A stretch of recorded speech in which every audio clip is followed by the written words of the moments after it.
Hi everyone. So, this is basically a class of English wherein we are going to make a playlist of anything and everything that comes in the AppCat. This very video has a short introduction to grammar where we're going to go slow, but if you'll stick with me and the way I've planned all the videos, I'm pretty sure you'll not have to worry about English for AppCat. Starting with sentences.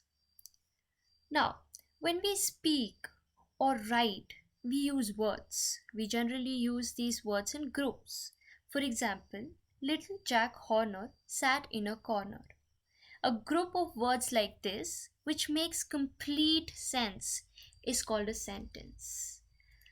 I am putting emphasis on the word complete, which you'll be able to figure out a little later. Now, there are four kinds of sentences: declarative, interrogative, imperative, exclamatory. A sentence that makes a statement or assertion is called declarative.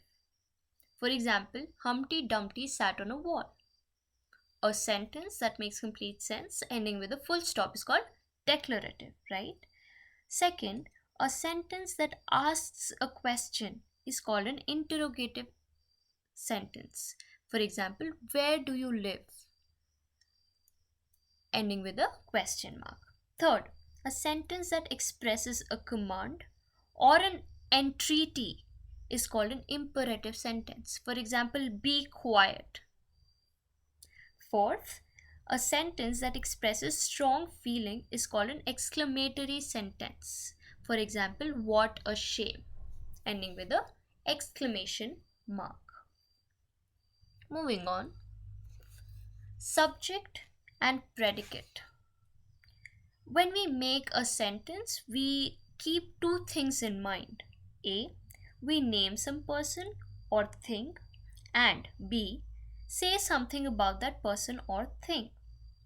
In other words, we must have a subject to speak about and we must say or predicate something about that subject. Hence, every sentence has two parts. One, the part which names the person or thing we're speaking about, which is also called the subject of the sentence, and B, the part which tells something about the subject, also called predicate of the sentence.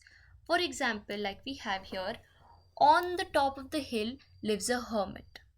Now, it is very clear that the word hermit is our subject. We have to find out what the predicate is. Now, like we discussed before, part which tells something about the subject is called predicate. What is here that is telling us about the subject? Now, hermit, it is saying that hermit lives on top of the hill, right? On top of the hill. So, this very part of the sentence is predicate, right? Moving ahead, the phrase and the clause. Examine the group of words in a corner. In a corner, right? Now, this very particular group of words in a corner makes sense, but not complete sense. Such a group of words, which makes sense but not complete sense, is called a phrase. Like, for example, we've taken here, the sun rises in the east. Remove the part, the sun rises. Does this very particular part of the sentence make any sense at all? Whereas the other half does make some sense if we don't add the second half. So this part is called the phrase, right? Moving on, the clause. Part of a sentence that contains a subject and a predicate. Again, emphasis on part of a subject. Alright, now for example, we have here, he has a chain of gold. Okay, then we have, he has a chain which is made of gold. Okay, let's divide this sentence into two halves. Okay, now, which is made of gold? Okay, pretty sure that which is the subject here, right? Now it is also saying something about the subject that it is made of gold. Yeah, so this is predicate. We got the clause. Do we not? Do we have the clause or not? We have a part of sentence here which contains both subject and predicate. All right, moving on.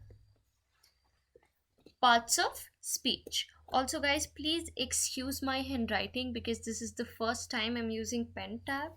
So just ignore my handwriting, yeah?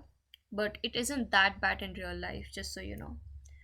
Moving on, parts of speech. Now we have 8 kinds of parts of speech: noun, adjective, pronoun, verb, adverb, preposition, conjunction, interjection. Words are divided into different kinds of classes. This is what we call parts of speech according to their use. Alright, according to the work they do in a sentence. Now we have 8 kinds of parts of speeches. Let's start from the first one: noun, name of a person, place, or thing. As easy as it sounds, so I'm not going to discuss it more. You've been learning it since grade 1. Second, adjective. An adjective is a word used to add something to the meaning of a noun. For example, let's understand adjective with an example. He is a brave boy. The word brave here is an adjective. Why? Because it is explaining us the meaning, like, telling us something about the noun. If we remove the word they, brave, doesn't make much difference. He is a boy, making absolute sense. But brave is the word which we're adding as an adjective so that we can say something about the subject, something more about the subject. Now, third, pronoun. A pronoun is a word used instead of a noun. Now, if you all read books or little stories or whatever, you will come across how writer do not use the name of the person again and again. He or she uses the name of the person just once, okay? And after that, the writer uses or denotes that person as he or she or they, depends, right? So this is called pronoun, word used instead of a noun. Now let's understand verb with an example, right? The girl wrote a letter to her cousin, right? Now, like we discussed, a verb is a word used to express an action or state. Tell me, what do you think here is an action? Let's look at every word individually. The word the is not an action. The word girl is not an action. Girl is, of course, the noun. Wrote will come later. Letter is not an action. Her cousin is not an action. Writing something is an action. Don't you believe? Writing something. She's writing a letter to her cousin. So the word wrote here is a verb. Anything that is used to express an action or state. Right? Now, fifth, we have adverb. An adverb is a word used to add something to the meaning of a verb, an adjective, or another adverb. Let's understand this with an example. It's not as tough as it sounds, right? For example, right, this flower is very beautiful. The word very is adding something to the meaning of the meaning of a verb, right? This the word very is enhancing the beauty of the verb. That is called an adverb, right? Now, moving ahead, preposition. A preposition is a word used with a noun or a pronoun to show how the person or thing denoted by the noun or a pronoun stands in a relation to something else. This does sound a little tricky, but let's look at one of the examples. Okay, there is a cow in a garden. There is a cow in a garden. We'll come across the definition again. A preposition is a word used with a noun or a pronoun. A noun or a pronoun to show how the person or thing denoted by the noun or pronoun stands in a relation to something else. Now, see, there's one condition, one situation here we have, there is a cow. This is one total situation that we have, right? In a garden is just written for the sake of it. So, this word right here is preposition. I will tell you why. Like we read, a preposition is a word used with a noun or a pronoun to show how the person or thing denoted by the noun or a pronoun stands in a relationship with. Now, see, we have a noun here, we have a situation here. This is the only word that is connecting the two of them. That is basically what a preposition is. Let's take another example to make it more clear, right? A fair little girl sat under a tree. Now, there's this one situation that there's a fair little girl, then there's another situation sat under a tree. This state of her sitting under a tree is what a preposition.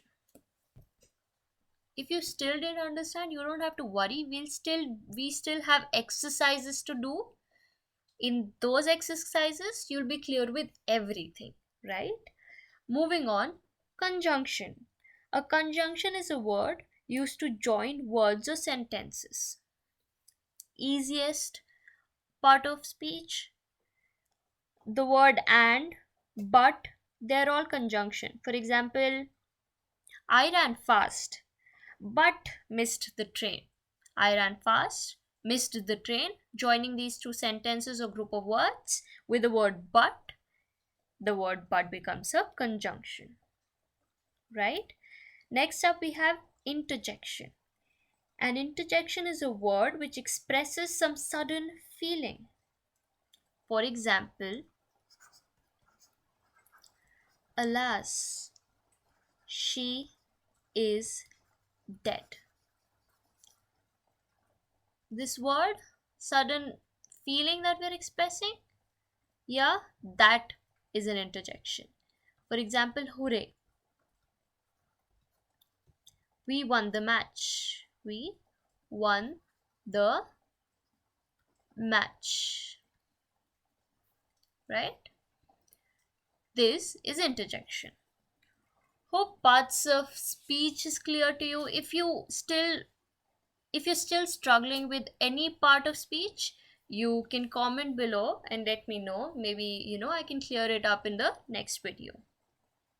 Now, some modern grammars include determiners among the parts of speech. Determiners are words like and, the, this, that, these, those, every, each, some, any, my, his, one, two, etc., etc., which determine or limit the meaning of the nouns that follow, right? As in many traditional grammars, all determiners except a, and the are classed among adjectives, but don't confuse yourself, just consider them determiners, right? They're not important with the point of view of AFCAT, which is why I'm not going in detail, right? Moving ahead. Kinds of noun. Again, we have six kinds of noun: proper noun, common noun, collective noun, abstract noun, countable noun, and uncountable noun. Probably the easiest thing that you're going to learn in grammar, English grammar. With this example that I've written here, I will explain proper noun and common noun. Okay. Now, the noun Ashoka. The noun Ashoka refers to a particular king. But the noun king might be applied to any other king as well as to Ashoka. So here we call Ashoka a proper noun and king a common noun. Like how we call girl to probably every female we find, but suppose we have a girl named Sita. The name Sita is a particular name given to one person, right? So that is a proper noun, and the word king, girl, boy are all common noun, right? Next up, we have collective noun. A collective noun is the name of a number of persons or things taken together and spoken of as one whole. For example, the French army was defeated at Waterloo. Collective, go by the name itself. Collective, what does the word collective define? The collection. Again, I will read out the sentence for you. The French army was defeated at Waterloo. What is that one particular word which is telling us about collection? The French army was defeated at Waterloo. The word army here denotes collective noun. More such words like these, for example, crowd, jury, herd, fleet, team, nation, parliament, committee, they're all collective noun, examples of collective noun. Fourth, we have abstract noun. An abstract noun is usually the name of a quality, action, or state considered apart from the object to which it belongs. Quality, action, or state. These are the three main things that you have to remember when abstract noun comes in your mind.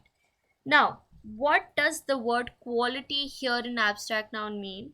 Any word related to goodness, kindness, whiteness, darkness, hardness, brightness. They're all quality that we speak about something, right? How kind a person is, how bright a place is, right? They're all quality that we talk about. Now, action, laughter, movement, they're all action, right? Action of any subject, any object. Okay. And the last, state. Now, state is childhood, boyhood, youth, sleepness, sickness, sleepness. They're all state of any object. So, abstract noun is nothing but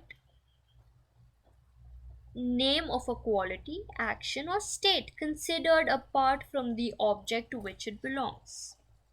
Or, in other words, an abstract noun is a noun that refers to an intangible concept such as an emotion, a feeling, a quality, or an idea. Now, when we talk about emotion, we usually talk about quality, action, and state altogether, which is why I gave you examples of these three particular words. So when you have to find out abstract noun in any question given in the AFCAT, you have to go according to quality, action, or state. The words that I just read out for you a while ago are just a few examples. So with these words you will have an idea as to what all the words can be counted as abstract nouns. Moving forward, countable nouns are the names of objects, people, etc. that we can count. For example, book, pen, apple, right? Uncountable nouns are the names of things that we cannot count. For example, milk, oil, sugar. Of course, sugar if it's in, a bowl. If a sugar is in a bowl, you can count it. But technically, logically, dekha jaye to we cannot count sugar. So sugar is one such an example. Now, there's also one disclaimer: countable nouns have plural forms, while uncountable nouns do not. For example, we say books, but we cannot say milks, even if it's uncountable. Moving on, the noun gender. Now, we have four kinds: masculine, feminine, common, neuter. I am extremely sorry, this is E. This is supposed to be masculine. You guys, E, okay? E, right. A noun that denotes a male animal is called masculine gender. A noun that denotes a female animal is called a feminine gender. A noun that denotes either a male or a female is known as common noun. And a noun that denotes a thing that is neither male nor female is called neuter noun. There is nothing more than this to learn under this topic. Let's see a few examples of how masculine and feminine are differentiated. Father, mother, son, daughter, very easy examples. Nephew, niece, emperor, empress, sir, madam, bachelor, maid, spinster. There are very few examples of feminine and masculine genders, alright? You can go through the whole table just so you understand it more clear. Moving on, the noun number. Now, a noun that denotes one person or thing is said to be a singular noun. And a noun that denotes more than one person or thing is said to be a plural number. Okay. For example, boy is a singular, boys is plural. Now, differentiating what is a plural and singular form of whatever the word is given is not an easy task, alright? So, just to make it a little more simpler, I have divided it into subtopics. Okay, so let's go through the subtopics one by one. Very first, we have adding s to the singular. For example, boys, boy becomes boys, pen becomes pens, girl becomes girls, right? They're the easiest form of singular and plural, clearly. Okay, moving on. Nouns ending in s, sh, ch, or x form the plural by adding es to the singular. For example, class doesn't become just class. Okay, this is the wrong way of writing plural form of the word class. It becomes classes. For example, dish becomes dishes, branch becomes branches, and box becomes boxes. You see, words ending with s, sh, ch, and x add es in the end to become plural. Correct? Moving on. Third, Nouns ending in O also form the plural by adding es to the singular. For example, mango, mangoes, hero, heroes, echo, echoes. Okay. Fourth, nouns ending in O merely add s. For example, there are a few exceptions. There are always few exceptions, right? Kilo becomes kilos and not kilos, right? This is the wrong way of writing. Kilo becomes kilos. Stereo becomes stereo. So there are always exceptions, okay? Now, moving ahead, nouns ending in y preceded by a consonant form their plural by changing y into I and adding es. Very easy, okay? Don't get confused by the definition that I just read out. Army doesn't become armies. This is the wrong way of writing the plural form of the word army. Army becomes armies. Story here becomes stories, right? Simple and crisp. Moving ahead, we have nouns ending in f or fe form the plural by adding es to the singular. For example, wife doesn't become wives, no.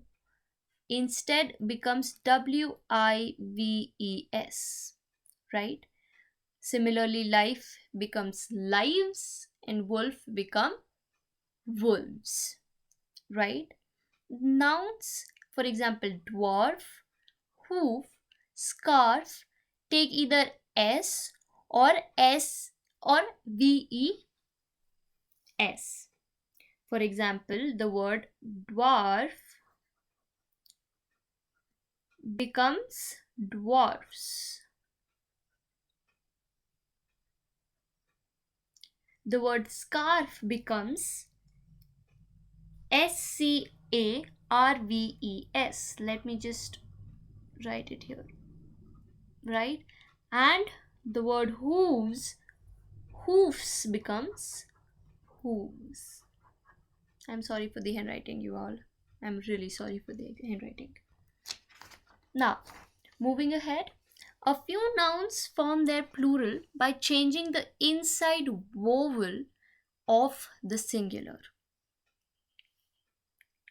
For example, man becomes men, woman becomes women. Now, I have seen many people in my day-to-day life who doesn't know the difference between the word women and woman and women. Now, you guys, woman is singular, a single lady, and we spell it as WOMAN. Okay, the plural is women. We pronounce it as women, but we spell it as WOMEN. Okay, so you should know the difference between the two words. And for example, foot becomes feet. Okay, moving on, a few nouns form their plural by adding en to the singular. For example, ox, oxen, child, children. I could only come across these two examples, but I will let you know if at all we come across more examples in the exercises, right?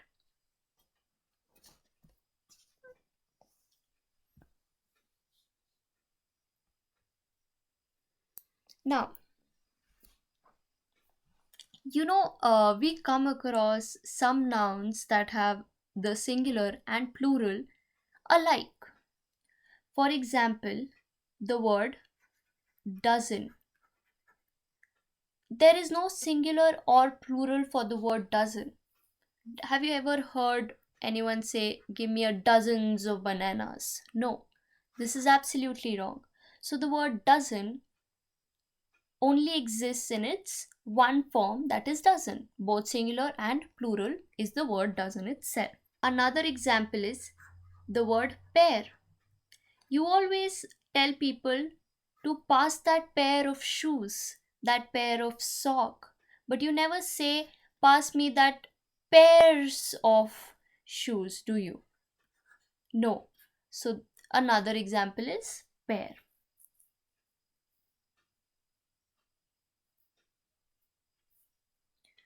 Similarly, there are another form of nouns that are only used in the plural form. For example, the best example is scissors. Just so you know, you guys, scissor is no word. Okay, we always say, pass me the pass me a pair of scissors. All right. Another example, like, names of certain articles of dress.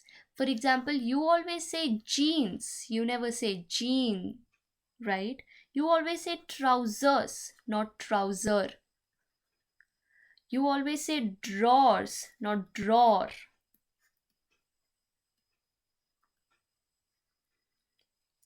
Another example is pajamas.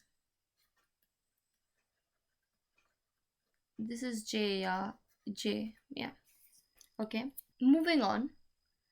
There are a few nouns that look plural, but are in fact singular.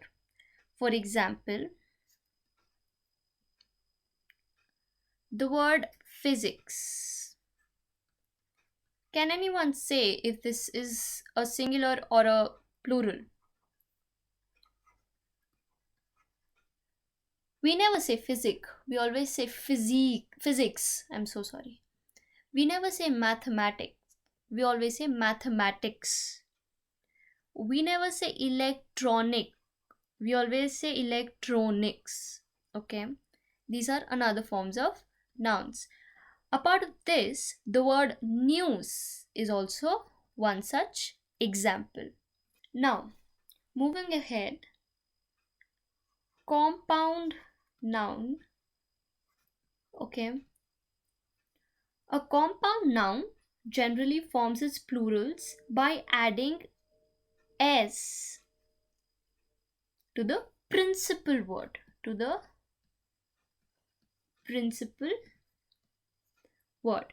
For example, we have the word commander in chief. Tell me the plural. We write in plural form commanders in chief. Again, another example is son in law. It becomes sons in law. Right? Another example is man in war, man of war. Oh my god. Man of war becomes men of war. So, compound noun generally forms its plural by adding s to the principal word. Okay, principal word. So that is basically all for today's class. In tomorrow's class, we'll study about the noun, its cases, and adjectives. Thank you. Take care.